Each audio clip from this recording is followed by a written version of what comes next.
If you've been on the fence in terms of why or should you even get into high ticket dropshipping, let me break down exactly why fundamentally this business model will essentially last forever. That's going into exactly why I'm so bullish on high ticket dropshipping. And if you see me still doing high ticket dropshipping in 5 years or even 10 years from now, don't be surprised, because I truly believe I will always have one of these businesses. They're really great for cash flow. They're pretty lean in terms of operations, and they're also, once you figure out how to build one store, you just duplicate it over and over and over again. Obviously, to a certain extent, if you don't have the capacity, because it still takes mental capacity to run a store, even if it's very automated. So let's go over exactly why fundamentally high ticket dropshipping will essentially last forever if you execute it correctly. So right over here, we have reason number one, which is essentially big retailers just like Best Buy, Walmart, Wayfair, Home Depot, Amazon, Lowe's, all of these big retailers are operating on this single business model. So I've seen a podcast of why Wayfair, or how Wayfair was formed, and how Wayfair was formed is they essentially had 150 plus high ticket dropshipping stores that are super niche down before they combine into Wayfair.com. So if you want to find that podcast, I'm sure you can find it, but super interesting regardless.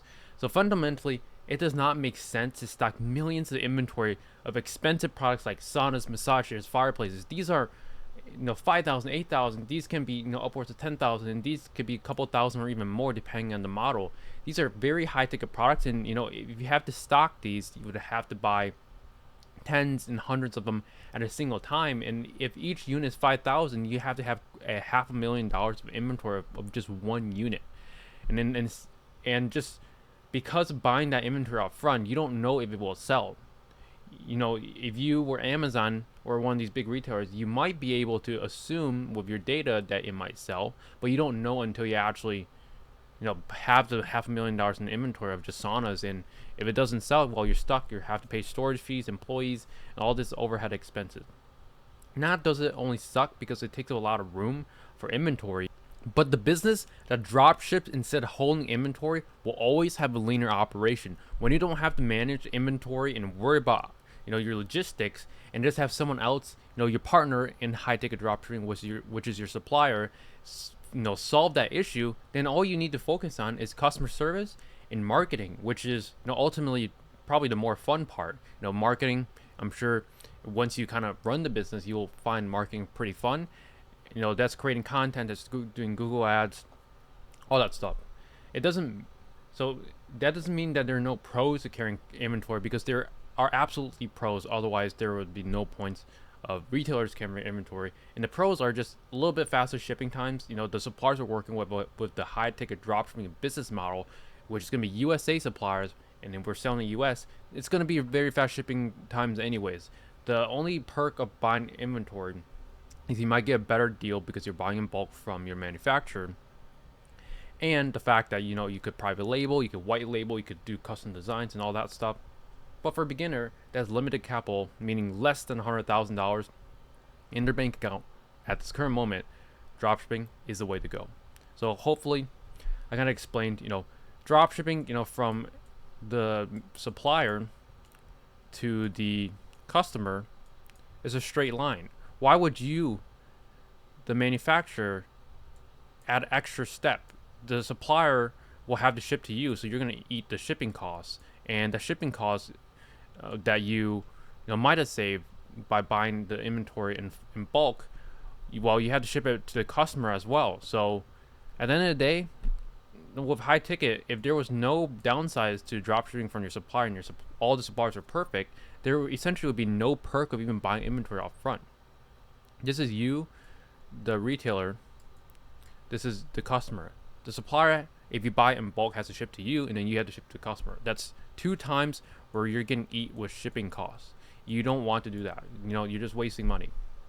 So reason number 2 is unlimited niches or niches. Well, however way you want to say it. I truly believe there are unlimited niches for e-commerce in high ticket dropshipping, because every time I do one of these niche researches and I do these one-on-one niche selection calls, I'm amazed at all the new and unique products that I find each and every single time. This leads me to believe that there's so many niches out there that hey, if you come to me with your niche picked out, ready to hop on the call, and you're showing me you have saunas, massages, and fireplaces, bro. You didn't do your homework. So even if you pick a niche that's competitive, which is the true beauty of high ticket dropshipping, is because number three, which is the next reason, you can still make it work. Competitive niches, they might take you a year to reach 10K a month profit, and that's completely fine. Each person is on their own path, and yes, this was me. It took me a year plus to get to this. I had no mentors. I mean, I did have a mentor, but mentor wasn't great. Information was scarce when I first started back in 2021. So it took me a while, and yes, my niche is pretty competitive, and I was able to make it work. But if you pick something that's medium competition, you can get there in 6 months, and that's my ultimately the job of my coaching program, the High Ticket Ecom Launchpad, is to get you either in a medium competition or low competition niche and reach that 10K a month profit within the 2 to 3 months or 6 months being the worst case. And we stand by that. We have a money back guarantee that really kind of helps lift the risk off investing into a coaching program. So medium competition, competitive niches, low competition. So low competition is there are definitely low competition, because I helped one of our clients, Muhammad Khalid, there is a testimonial video on my YouTube channel that they were able to hit 150K in 3 months. So I helped them find a low competition niche.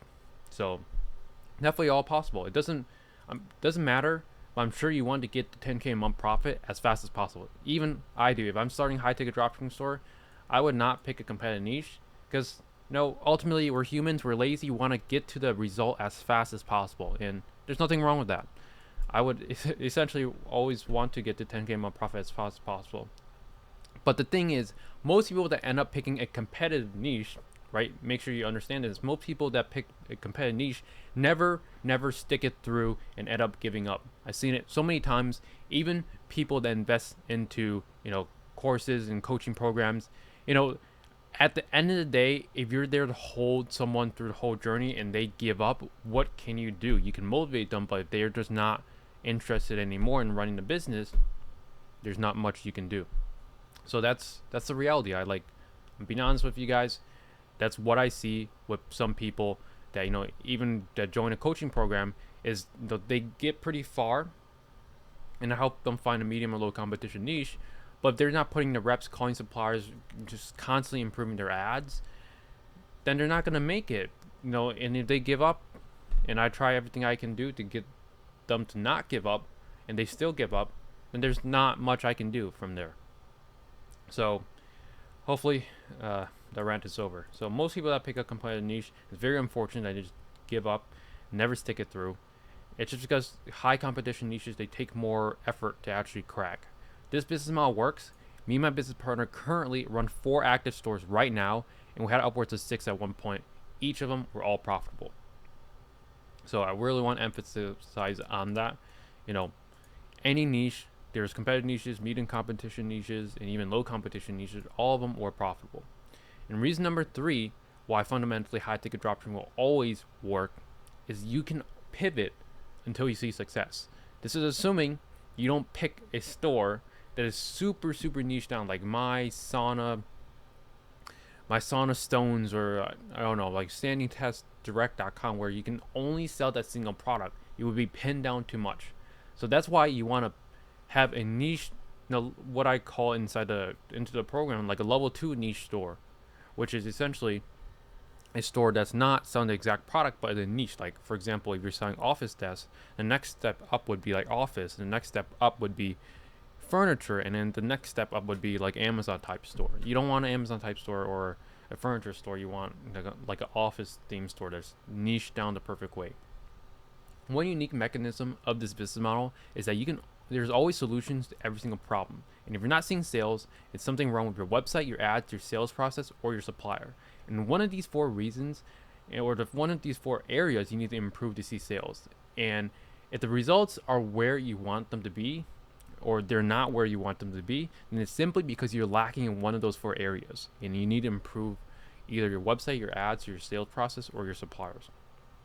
There's essentially an unlimited way to guarantee yourself success, and I truly believe this, and I stand by this with high-tech e-commerce. The more competitive niches, the more work you'll need to put in, and that's really the the main thing I want you to get across. Every niche works. High ticket dropshipping works. High ticket e-commerce, same thing. Ultimately, it all works.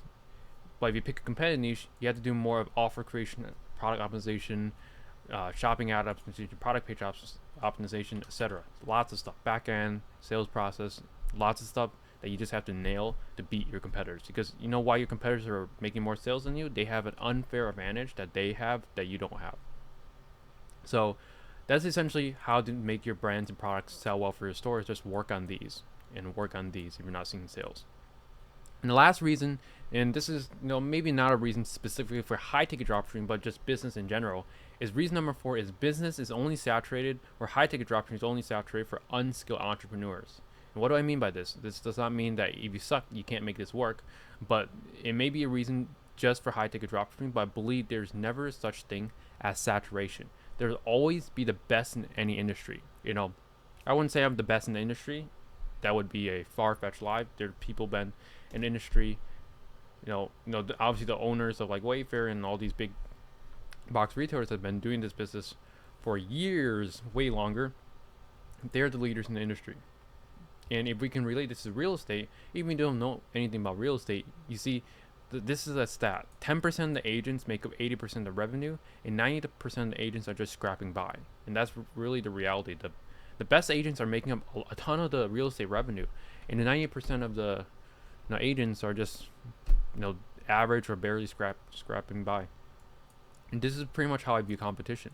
Blaming competition is never the best way to escape your current situation, because what are you gonna do about it? You can't really wipe out your competition. Your competition is always just gonna be better than you, and it's your job to beat them, be consistent enough to beat them. And if you're afraid of competition, well, business may not be for you. But if you're this far into the video, I have a feeling that business can be for you if you don't already run this business. So if you're afraid of competition, business may not be for you. But if you're watching this far inside this very niche down video about like business and high ticket dropshipping, I think you have what it takes. You just have to put your mind to it. Have the right resources, the right accountability, and anyone can crush it inside the high ticket dropshipping space. You just have to be that consistent, because business is war, and you need unfair advantage, and you ultimately need to find that, and that's really my job. So I hope you guys took away value from this video. If you want to work with my team and I'm building a high ticket dropshipping store to 10K a month profit in just 6 months. There's a link below to apply for coaching. I hope you guys took away value from this. If you have any questions at all, I try to answer every single one of them in the comment section. Drop your question down below. And as always, hope you guys took away value. Until next time.